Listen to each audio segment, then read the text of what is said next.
मी सुनेत्रा अजित पवार गांभीर्यपूर्वक प्रतिज्ञा करते की कायद्याद्वारे स्थापित झाले आहे अशा भारताच्या संविधानाबद्दल मी खरी श्रद्धा व निष्ठा बाळगीन। मी भारताची सार्वभौमता व एकात्मता उन्नत राखीन।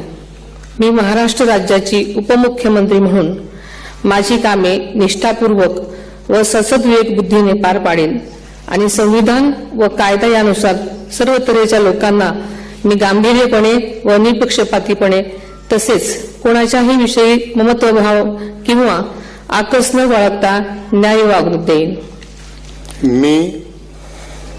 मी सुनेत्रा अजित पवार गांभीर्यपूर्वक प्रतिज्ञा करते की महाराष्ट्र राज्याची उपमुख्यमंत्री म्हणून माझ्या विचारार्थ आणली जाईल किंवा मला ज्ञात होईल अशी कोणतीही बाब अशी उपमुख्यमंत्री म्हणून माझी कामे यथायोग्य पार पाडण्यासाठी आवश्यक असेल ते खेरीज करून एरवी मी कोणत्याही व्यक्तीला किंवा व्यक्तींना प्रत्यक्षपणे वा अप्रत्यक्षपणे कळवणार नाही किंवा त्यांच्याकडे उघड करणार नाही।